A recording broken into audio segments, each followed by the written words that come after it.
Hi, everyone. This is Sam here with this week's podcast from YourAdminNinja. And I have a special guest this week. It's Sarah with Wholehearted Canine. Say hi, Sarah. Hello. Hi. And I'm excited to get to interview Sarah and to help you learn about her business a little bit and how even as COVID has caused some chaos, she's been able to kind of implement some new things that have been helpful. So I think you'll enjoy hearing about that. But as always, I like to start off by talking about how we got connected and how we met, and then a few of the admin type things that we do for her. So Sarah, how did we meet? So we met through a mutual friend, Karen. She is wonderful, worked with her pups, and so thankful that she told me about Sam. So. Karen is a wonderful human being, and her dogs' names are Tex and Ziva. Ziva, yeah. Tex and Ziva. And Ziva, yeah. And she's a sweet friend, and we're both blessed to have her in our lives. So that's cool. Absolutely. So when you think about the kind of work that we help with, what are some of the things that you've been able to take off your do not do list to give us? Yes, I love the do not do list. Social media management for sure is one that I had trouble keeping up with on my own. So I really appreciate help with that. Sending out reminders and announcements to clients, all of my contact management, and a lot of help with creating and adjusting lots of different forms and systems that are in place for me and helping me kind of troubleshoot and get those up to being top notch.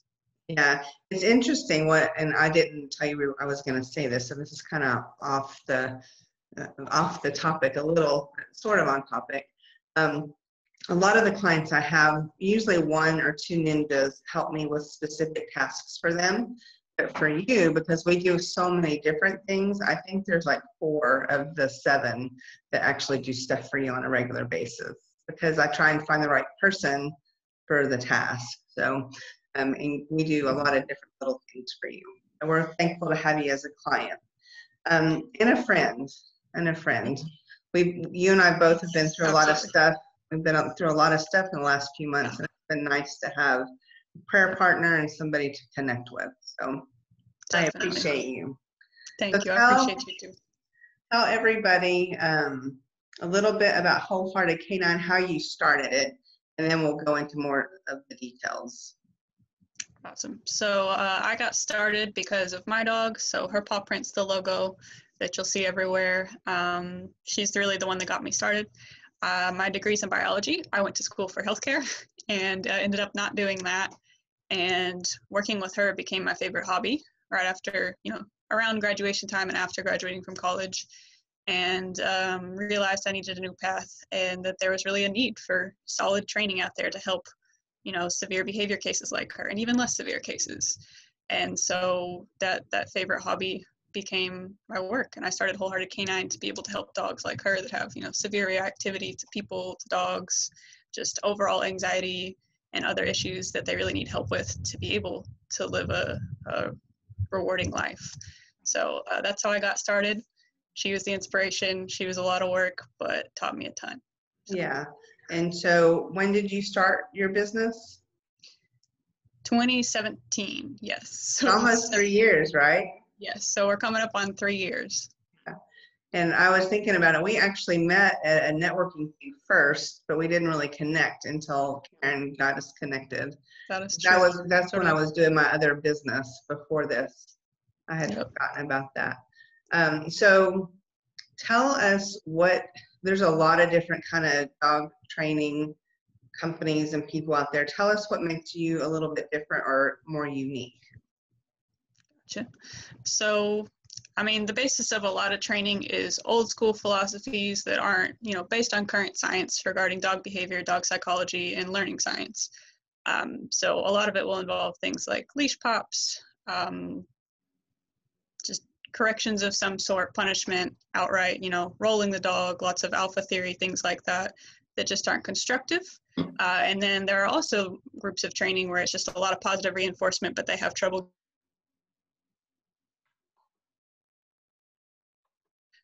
So there's a ton of dog trainers out there, a ton of variety, and there's a lot of options. So what makes us different is that we are science-based. It's all it's rooted in the real deal, the real science behind it. It's not based on myths or just traditional Not old methods. wives' tales. No old Yes, wives' it's tales. based in reality on scientific studies and the stuff that's proven to work to help dogs learn in a positive and humane way. And it's also really designed to be practical. So you get both elements there. You get happy dog, happy human, it's all humane, and you get practically works. So they're concept games. So in other words, we're teaching overall concepts instead of just cues. I do like cues, but I like to teach concepts as a whole, and I make them training games. So the majority of the exercises I teach are in game format, so they have fun, you get a much more practical result. So those are some of the main differences there. Well, that's interesting. So I know that when COVID happened, a lot of you weren't able to go do in-person training, right? Because of all the social distancing and stuff. So what did you decide to do instead? So we started virtual private training sessions. So like this on Zoom, we end up with nice one-on-one session where we can still do tailored content, and I guide with either a live demonstration with a dog here or use video clips that I play to really still, dive into that learning, make sure we're helping them continue to progress. And the other option I also added was online courses. So you get really in-depth daily material that goes over all the science behind stuff, the background, that day's game or exercise, and how it's used towards the end goal. So the online courses would be something where somebody would sign up for it and they do that at their own pace. The virtual sessions are where you're one-on-one with them and you show them how to do something, and then they have their dog do it with their dog right then. Absolutely. So yeah, the virtual private training sessions are very similar to the in-person, in-home private training sessions. It's still one-on-one. It's just we're using tech to do it. The online courses are entirely new. They're very hands-off for me in the sense that you can sit there, you can do it exactly at your own pace. You can reach out to me with questions, but you can do it from anywhere in the world, just like the virtual sessions. But yeah, you can entirely go at your own pace.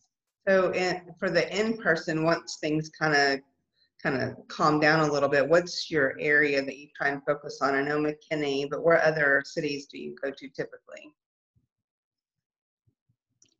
Yes, so I'm based in McKinney. That's my central location. I do a full 35-mile radius.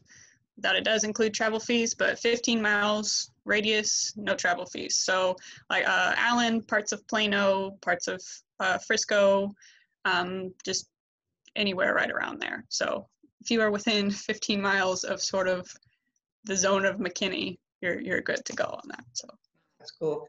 And then if there's somebody else that gets connected to you and they're not within that range, then you can probably do virtual sessions even after COVID's gone, right? This is a new thing that allows you to kind of expand your whole market. Exactly. So that's what I really love about it, is it's letting me help people who are, out of state, out of the country, even whether they're traveling or that's where they live full time. I'm still able to help them with their dog. So it's the beauty of the internet. Yeah, it's a beautiful thing for sure. Well, so what's the best way for somebody, if they have questions for you, what's the best way for them to connect with you? Absolutely. Reach out by email. So sarah@whcdogs.com, or by phone. So 972-345-5578. But both of those are on my website too. So it's all there. Wholeheartedcanine.com or whcdogs.com. And I'll make sure I put that information in there. And I'm going to give you just a second to think, because I thought of one more question that I wanted to ask, and you may need a moment to kind of think about it. But this will be played in about a week or two. So thinking about summer stuff, and July 4th will have already passed because that's this weekend. But so thinking about summer type stuff with dogs, and even though people are not traveling as much, but they may be doing some traveling by car, do you have any specific dog training tips or that might be helpful to families that are taking their pup with them somewhere? Yes.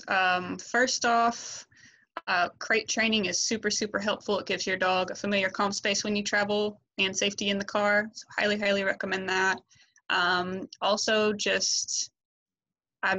water and heat safety in general in the summer, depending on where you are. I'm in Texas, so that's a really, really big concern.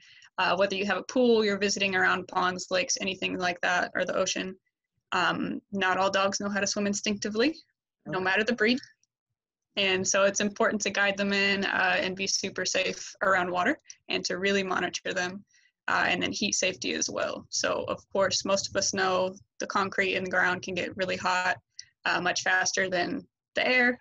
So really important to plan out when you're walking or when they'll have to be on concrete, and safety in cars and just being out for long periods in the heat are important to think about too, as far as travel.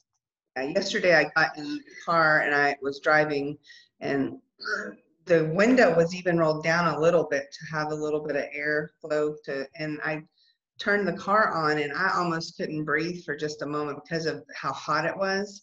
And the temperature gauge on the car said it was 107. And once things calmed down, it was really only like 95. So I know people know common sense wise, don't leave your dog in the car, but that was when I felt that heat and how it took my breath away, I'm thinking, wow, I actually thought of you whenever. Yeah. Because cars can create some impressive heat. Yeah, for sure. Well, I am thankful for you, and I'm thankful for our friendship and how you are helping pups and be, I think, as you say, a more productive part of the family. Is that right? Yeah. Integrate nice into the family, all that good stuff. Enjoying life more together, all those things. Good. Well, I will make sure to include all your typical contact information for everybody. And if you guys have any questions for Sarah, then please reach out to her. Hope you have a great day. Bye. Thank you so much.